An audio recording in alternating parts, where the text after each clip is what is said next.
আসসালামু আলাইকুম।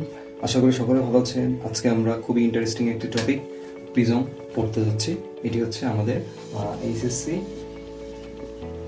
Physics second পেপারের চ্যাপ্টার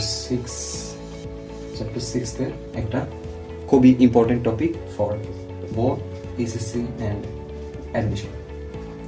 সো চলুন আজকে এই প্রিজম টপিকের যত ধরনের বেসিক রয়েছে ইনশাআল্লাহ এই একটা ক্লাস করলে আপনাদেরকে প্রিজমের উপরে আর কোনো ক্লাস করতে হবে না। যে সকল কন্টেন্ট বিভিন্ন প্ল্যাটফর্মে 3-4টা ক্লাসে পড়ানো হয়, আমি একটা ক্লাসে খুবই কম্প্যাক্টভাবে সব কিছু দেখিয়ে দিচ্ছি।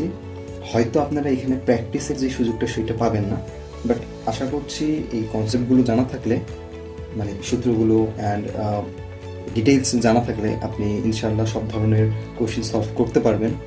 সো চলুন শুরু করি। অ্যান্ড আপনি ধরে নিন যে আপনি কিছুই জানেন না।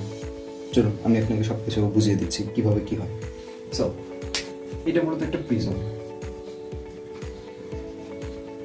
প্রিজমটা দেখতে কীরকম হয়? প্রিজমটা দেখতে একদিক থেকে, সামনের দিক থেকে আমরা যেটা দেখতেছি সেটা সাধারণত এরকম হয়।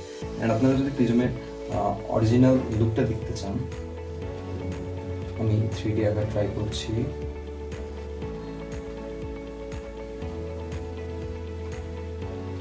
কিছুটা এমন। সো ধরুন আমরা এই অংশটা নিয়ে এখানে ডিটেলস দেখব। সো ধরে নিলাম এখানে একটা ত্রিভুজ দেখা যাচ্ছে। অবশ্যই ত্রিভুজটাকে এ বি সি নামকরণ করেছি। সো এই যে আপনি তলগুলো দেখতে পাচ্ছেন, এ বি তল, ধরলাম এটি লম্ব বরাবর একটি রশ্মি টানা রয়েছে, একটি মানে একটা লম্ব বরাবর একটা দাগ টানা হয়েছে, আবার এসি বরাবর লম্ব বরাবর একটা মানে দাগ টানা হয়েছে, আমরা যাকে অক্ষ বলবো আর কি। সো ধরি একটা আলো প্রবেশ করেছে এই অক্ষের সাথে I1 কোণে, দেন এটা প্রতিসরিত হয়েছে I2 কোণে, সরি R1 কোণে।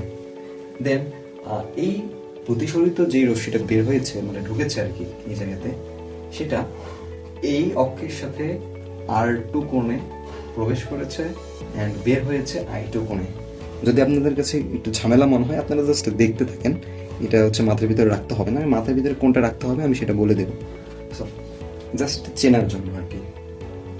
অ্যান্ড এইখানে যে ডেলটা দেখতে পাচ্ছেন আপনারা, এইটা কেমন? এইটা হচ্ছে যে আমি এই বরাবর যে আলোক রশ্মিটা মানে দিলাম, সেটা আমি যদি এদিকে বর্ধিত করি অ্যান্ড যে প্রতিষ্ঠিত হয়েছে যে রশ্মিটা, সেটা যদি আমি পিছনের দিকে বর্ধিত করি, তাহলে এখানে যে মধ্যবর্তী একটি কোণ উৎপন্ন হবে সেটা হচ্ছে চ্যুতিকোণ বা বিচ্যুতিকোণ। মানে এইখানে যে এইটা দেখতে পাচ্ছেন, এইটাকে বলা হয় হচ্ছে যে আপনার প্রতিসারক কোণ। সবগুলো বলছি কোনটা কি মিন করে। অ্যান্ড এই যে এখানে আপনারা মিউটা দেখতে পাচ্ছেন, এটাকে বলা হয় প্রতিসারণাঙ্ক। বাস এটা জাস্ট আমাদেরকে চেনার জন্য এই চিত্রটা আসলে কি মিন করে প্রিজম, মানে কোনটি কি মিন করে। কারণ আমরা এখানে যেই ফর্মুলা ইউজ করবো, ফর্মুলা তো আমাদেরকে বুঝতে হবে যে কোনটা আসলে কি মিন করতেছে, নাইলে তো আপনি কোশ্চেন বুঝতে পারবেন না। সো এখানে I1 হচ্ছে আপতন কোণ, R1 হচ্ছে প্রতিসরণ কোণ এবি তলে, এসি তলে, R2 হচ্ছে আপতন কোণ,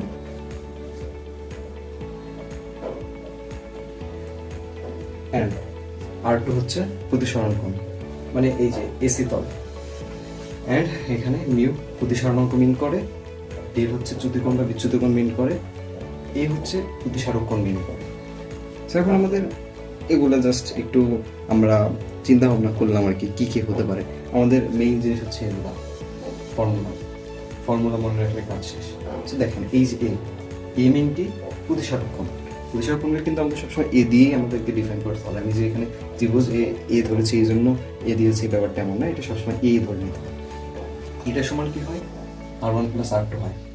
মানে এই যে এ কোণটা, এটার পরিমাণটা কি হয়? R1 + R2। এগুলো বলছি আমি আবার একটা কথা, যে এগুলোর অনেক বড় বড় প্রতিপাদন রয়েছে, বাট আপনাদেরকে মনে রাখার জন্য অথবা যেগুলো জিনিস লাগবে আমি জাস্ট সেগুলো এখানে দেখাচ্ছি।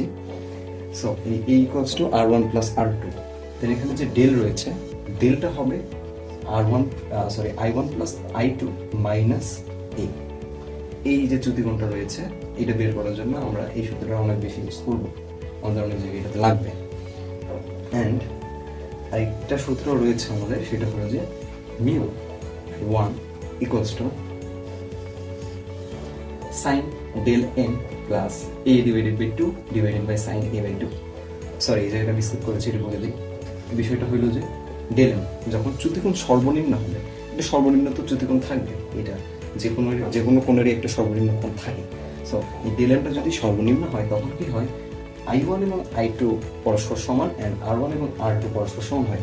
সো আমাদেরকে ম্যাথ করার সময় এই শর্তগুলো বসিয়ে তারপরে সেগুলো মানে হচ্ছে এই মানগুলো বের করা লাগবে। এখন আসি এই ফর্মুলাটার ক্ষেত্রে, এই ফর্মুলাটা কি হয়, ডেল এম এর জন্য কিন্তু এটা প্রযোজ্য, মানে হচ্ছে সর্বনিম্ন চ্যুতিকোণের ক্ষেত্রে mu by 1 equals to sine mu del M plus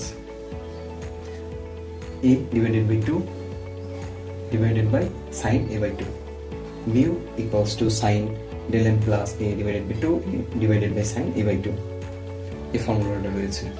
তো মোটামুটি এগুলো মনে রাখলেই আপনারা যে প্রিজম সম্পর্কে যে ম্যাথগুলো আসে বোর্ডে সেগুলো করতে পারবেন।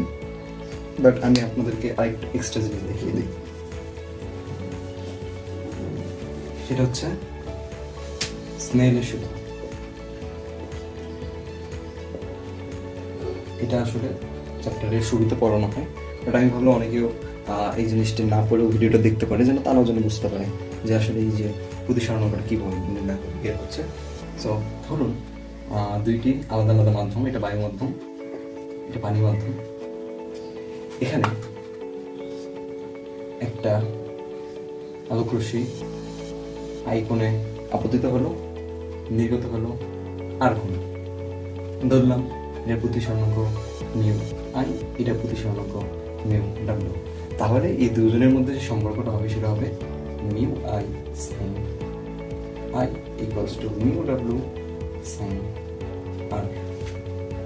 সো এইটাই হচ্ছে স্নেলের সূত্র। অ্যান্ড আপনারা ম্যাথ করতে গেলে এই সূত্রটা একটু প্রয়োজন হতে পারে, এই জন্য দেখিয়ে দিলাম।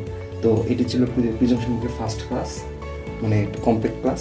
সো আপনাদের কাছে যদি ভিডিওটা পছন্দ হয়, আমি এটা সেকেন্ড পার্টটা আনবো। অ্যান্ড সেটাতে আসলে এত কিছু থিওরি এমন কিছু নেই, ওটাতে অ্যাপ্লিকেশন রয়েছে কিছু, যেমন টেলিস্কোপ টাইপের এই ধরনের কিছু, পেরিস্কোপ টাইপের এই ধরনের কিছু। সো সবাই ভালো থাকবেন।